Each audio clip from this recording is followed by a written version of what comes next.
नमस्कार। प्रभात क्लासेज में आप सभी का स्वागत है। प्यारे विद्यार्थियों, आज हम कक्षा 8 का जो प्रथम पाठ है सुभाषितानी, उसके सभी प्रश्नोत्तरों को इस कक्षा के माध्यम से हल करेंगे। तो आइए शुरुआत करते हैं। हम कक्षा 8 का जो पहला पाठ है सुभाषितानी, उसके अभ्यास प्रश्न है, जिसका पहला प्रश्न है पाठे दत्ता नाम पद्या नाम यानी श्लोका नाम सस्वर वाचनम कुरुत। कहे कि पाठ में दिए हुए जो श्लोक है उनका सस्वर यानी स्वर के साथ उनका क्या करना है, वाचन करना है। कहने का अर्थ ये है कि आपको वो सारे के सारे श्लोक है वो क्या करने हैं, याद करने हैं। तो इसका लिख भी दिया है कि छात्र स्वयं सुस्वर अच्छे स्वर में इनका क्या करेंगे, वाचन करेंगे। आगे जो हमारा दूसरा जो प्रश्न है, श्लोकांशेषु रिक्त स्थानानि पूरयत, कि श्लोक के अंशों का रिक्त स्थान पूरा कीजिए। तो पाठ के अंदर आपको श्लोक दिए हुए हैं और ये रिक्त स्थान है, वहां पर आपको श्लोकों को देख करके रिक्त स्थानों की पूर्ति करते हैं। तो सबसे पहले कै में दे रखा है समुद्रम आसाद्य, तो इसमें आ जाएगा आपका भवन्ते पेयः। फिर आगे यहाँ पर रिक्त स्थान है, रिक्त स्थान की जगह आ जाएगा श्रुत्वः वच मधुर सुक्त रसम सृजन्ति। फिर आगे ग वाला है तद भाग्य देयम, यहाँ पे रिक्त स्थान है, यहाँ पर आ जाएगा परमम पशुनाम। फिर आगे विद्या फलम, रिक्त स्थान दे दिया, जिसकी जगह आएगा व्यसनिनः कृपणस्य सौख्यम। फिर ड वाला है पौरुषम व्याय यह दैवम अवलंब्यते, यहाँ रिक्त स्थान दे रखा है, उसमें आ जाएगा दैवम। और फिर आगे चह चिंतनिया ही विपदाम आदावेव प्रतिक्रिया, तो ये हमारे जो श्लोक के जो कुछ अंश यहाँ पर दिए गए हैं उनकी रिक्त स्थानों की पूर्ति हमें पाठ में से जो श्लोक दिए गए हैं उनको देख करके करनी है। तीसरा हमारा प्रश्न है प्रश्ना नाम उत्तराणी एक पदेन लिखत, कि नीचे लिखे हुए प्रश्नों के उत्तर है वो हमें एक पद में देने हैं। तो इसका कै पहला है व्यसनिनः किम नश्यति, कि जो व्यसनिन होता है, जो बुरी लत वाला होता है, उसका क्या नष्ट हो जाता है। तो इसका उत्तरम होगा विद्या फलम, विद्या का फल अर्थात उसकी विद्या है वो क्या हो जाती है, नष्ट हो जाती है। ख है कस्य यशः नश्यति, किसका यश नष्ट हो जाता है। तो लुब्ध से, लोभी जो व्यक्ति होता है उसका क्या है, यश है वो क्या हो जाता है, नष्ट हो जाता है, लुब्ध से यानी लोभी का। फिर आगे है मधुमक्षिका किम जनयति, मधुमक्खी है वो क्या जनयति, किसका निर्माण करती है। तो माधुर्यम, माधुर्यम का अर्थ होता है शहद, मधुमक्खी है वो शहद का निर्माण करती है। आगे हमारा घ वाला है मधुर सुक्त रसम के, यहां पर है मधुर सुक्त रसम के सृजंती, जो मधुर सुक्त रस है यानी मधुर सुक्त रस है वो कौन रचते हैं, मधुर सुक्तियां हैं, मीठी बातें हैं, वो कौन, जो संत जो लोग होते हैं वो मधुर रस को रचते हैं। तो कहे मधुर सुक्तियों के रस को क्या करते हैं, रचते हैं। तो कहे कि संत जो लोग होते हैं वो मीठी बातों का निर्माण करते हैं। आगे डे वाला है आर्थिनः केभ्य विमुखा न यान्ति ही, यानी याचक है वो किसके विमुख नहीं होते हैं। तो मही रूहेभ्य, कि वृक्षों के जो याचक है वो उनके विमुख नहीं होते, अर्थात उनके विरोधी नहीं होते हैं। नीचे है आगे चौथा प्रश्न है अधोलिखित तद्भव, कि नीचे तद्भव शब्द दे रखे हैं, शब्दा नाम कृते पाठात चित्वा संस्कृत पदानी लिखत, कि नीचे लिखे हुए तद्भव शब्दों के लिए पाठ में से संस्कृत शब्दों को, पदों को चुन करके हमें लिखना है। जिस प्रकार से दे रखा है कंजूस कृपणः, तो कड़वा का हो जाएगा यहाँ पर पाठ के माध्यम से कटुकम, और पूछ, पूछ का हो जाएगा पुच्छम। फिर आगे लोभी, लोभी का हो जाएगा लुब्धः, और मधुमक्खी का होता है मधुमक्षिका, तिनका का होता है तृणम। पांचवा हमारा प्रश्न है अधोलिखितेषु वाक्येषु कर्तृपदम क्रियापदम च चित्वा लिखत। नीचे वाक्य लिखे हुए हैं, उनमें से कर्तृपद यानी कर्ता और क्रिया को चुनकर के हमें लिखना है। तो कर्ता किसी कार्य को करने वाला क्या होता है?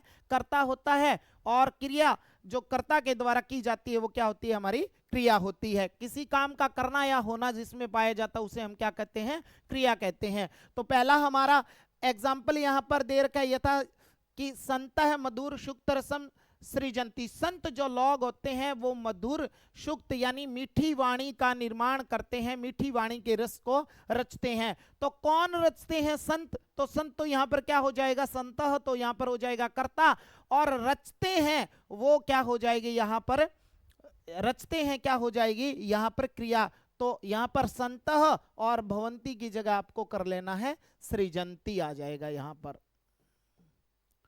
सृजंती। फिर आगे आता है क वाला, निर्गुणम प्राप्य भवंती दोषाः, कि निर्गुण है, निर्गुण व्यक्ति में जब वो गुण आ जाते हैं तो वहां पर निर्गुणम प्राप्य, निर्गुण को प्राप्त होकर के वे दोष हो जाते हैं। तो दोषाः तो इसके अंदर क्या हो जाएगा? कर्ता हो जाएगा, और भवंती क्या हो जाएगा? इसमें क्रिया हो जाएगी। फिर आगे है गुणगेषु गुणा भवंती, तो गुणा यहां पर क्या हो जाएगा? कर्ता हो जाएगा, और भवंती यहां पर क्या हो जाएगी? क्रिया हो जाएगी।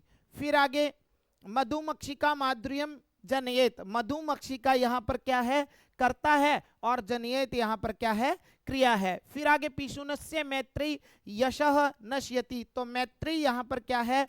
कर्ता है, और नाश्यति यहां पर जो शब्द दे रखा है वो आपकी क्या हो जाएगी? यहां पर क्रिया हो जाएगी। आगे वाले में दे रखा है कि नद्यः समुद्रम आसाद्य अपेया भवंती, तो नद्यः यहां पर क्या है?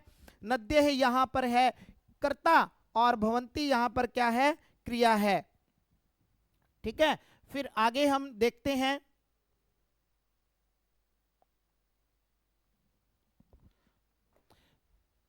छठा जो हमारा प्रश्न है वो कि रेखांकित पदानी आधृत्य प्रश्न निर्माणम कुरुत।